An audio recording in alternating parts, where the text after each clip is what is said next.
Imran Pratapgarhi, 6 minute आपके पास।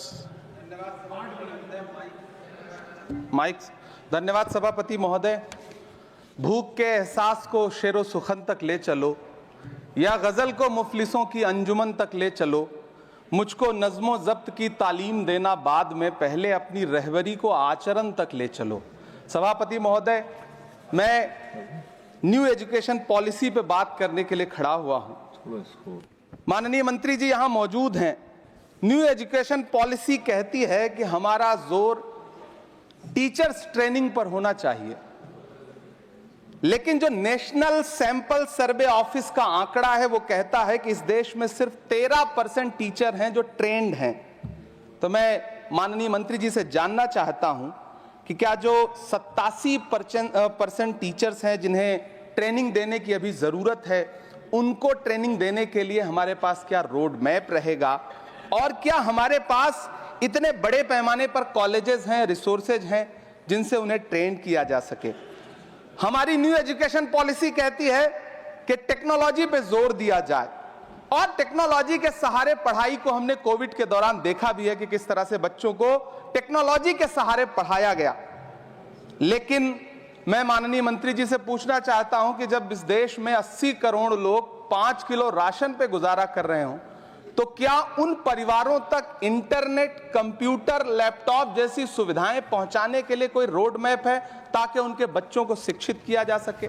मैं एक बहुत महत्वपूर्ण बात और सभापति महोदय यहां कहना चाहता हूं कि माइनॉरिटी कम्युनिटी से जुड़ा हुआ जो मदरसा एजुकेशन का पैटर्न है, उस पे बहुत गंभीरता से माननीय मंत्री जी से पूछना चाहता हूं कि जो न्यू एजुकेशन पॉलिसी है, कुछ मदरसे ऐसे हैं जिनको सरकार रिकॉग्नाइज करती है, लेकिन कुछ बड़े शिक्षण संस्थान हैं, नदवा और देवबंद जैसे, क्या न्यू एजुकेशन पॉलिसी के कॉन्टेस्ट में आपने इन बड़े संस्थानों से डायलॉग करने का कोई मानक या कोई बातचीत शुरू करने का प्लान बनाया है या नहीं, ये मैं पूछना चाहता हूं।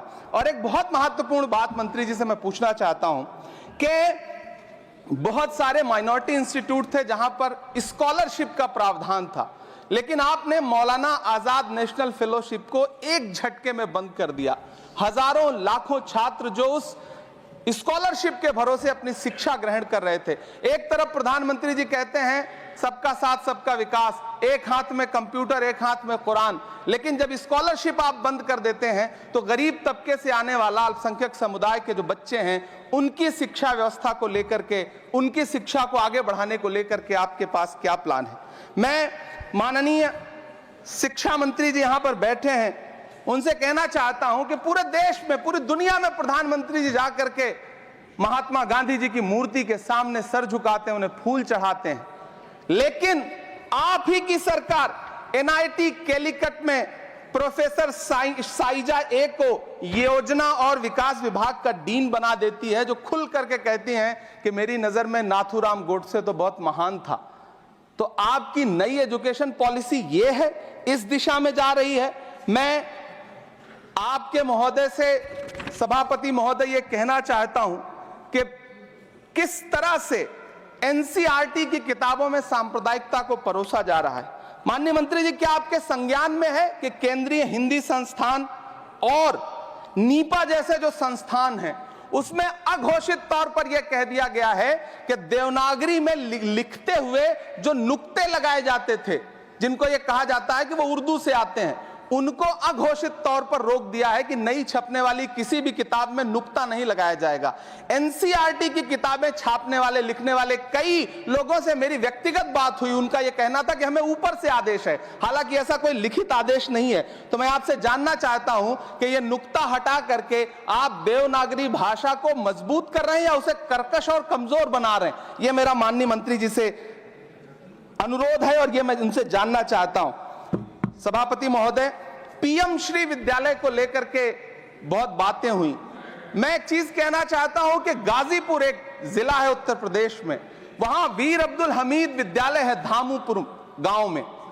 पिछले दिनों PM श्री कंपोजिट स्कूल का नाम लेकर के उस स्कूल का नाम बदल दिया गया, उसके सहारे भी सांप्रदायिकता परोसने की कोशिश की गई। जब सोशल मीडिया पे बहुत हंगामा खड़ा हुआ, हम सारे लोगों ने आवाज उठाई, तब फिर से बेसिक शिक्षा अधिकारी ने नाम बदल करके पुनः उसका नाम बीर अब्दुल हमीद, जो परम चक्र विजेता हैं, उनके नाम पे करने का काम किया।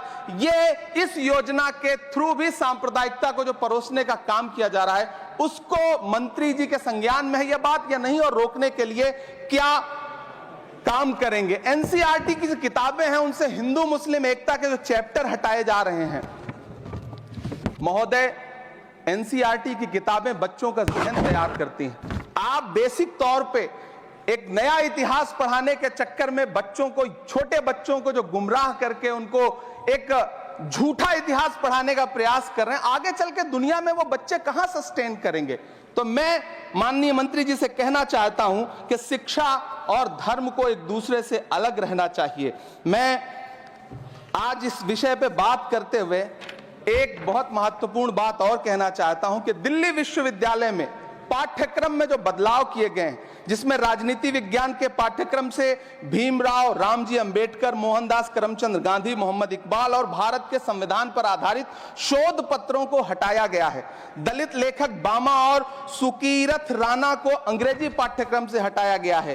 क्या ये चीजें माननीय मंत्री जी के संज्ञान में है? समय बहुत कम है। मैं इस नई एजुकेशन पॉलिसी पर आदरणीय मंत्री जी से और सरकार से इतना कहना चाहता हूं कि आप बदलाव के नाम पर ये जो नई चीजें लेकर के आ रहे हैं, कैंपस में जिस तरह की गुंडागर्दी, अभी एक माननीय सदस्य ने बोलते हुए जेएनयू का जिस तरह से जिक्र किया कि जेएनयू में इस तरह के नारे लगे, कुछ नकाबपोश लोग आते हैं, नारे लगाते हैं, चले जाते हैं, पुलिस सालों साल गुजरने के बाद उन नकाबपोश लोगों को ढूंढ नहीं पाती है। इतने प्रतिष्ठित शिक्षण संस्थानों को बदनाम करने के लिए जो तरीका सरकार इस्तेमाल कर रही है वो बहुत शर्मनाक है। पिछले दिनों एक महिला भी नकाबपोश, जिसने छात्रावास में लाठी बरसाई थी, डंडे चलाए थे, वो आज तक उसकी पहचान नहीं की जा सकी, दिल्ली पुलिस उसे ढूंढ नहीं सकी। जामिया की लाइब्रेरी में जिस तरह से लाठियां बरसाई गई थी, उनके जख्मों के निशान आज तक नहीं सूखे हैं। अलीगढ़ मुस्लिम विश्वविद्यालय को लेकर के वहां के सांसद जिस तरह की भाषा का इस्तेमाल करते हैं, वो बहुत शर्मनाक है। माननीय मंत्री जी और सरकार से मैं आपके माध्यम से पूछना चाहता हूं और यह कहना चाहता हूं, आप बदलाव के नाम पर जो नई चीज लाने की कोशिश कर रहे हैं, महोदय, नदियों को साफ मत करिए, उन्हें गंदा मत होने दीजिए, नदियां अपने आप साफ हो जाएंगी। सभापति महोदय, मैं तो कहना चाहता हूं कि जंगल मत उगाइए, बस पेड़ों को काटना बंद कर दीजिए, जंगल अपने आप उग जाएंगे। मैं तो सरकार से कहना चाहता हूं कि शांति स्थापित करने के लिए भाषण मत दीजिए, अशांति फैलाना बंद कर दीजिए, शांति अपने आप स्थापित हो जाएगी। मैं तो कहना चाहता हूं कि प्रेम फैलाने पर लंबे लंबे लेख मत लिखिए, बस नफरत करना बंद कर दीजिए, प्रेम अपने आप फैल जाएगा। ये जो नई एजुकेशन पॉलिसी है, इसमें जिस तरह से गरीब तबके के लोगों को, हाशिए पर मौजूद लोगों को शिक्षा से दूर करने का प्रयास किया जा रहा है, वो बहुत शर्मनाक है। शिक्षा को निजीकरण की तरफ जिस तरह ले जाया जा रहा है, वो बहुत शर्मनाक है। माननीय मंत्री जी इस पर सोचें और इसे सुधार करने का प्रयास करें। इस सदन की तरफ से शायद इससे बेहतर बात, इससे बेहतर सुझाव हम नहीं दे सकते। बहुत बहुत धन्यवाद। धन्यवाद इमरान।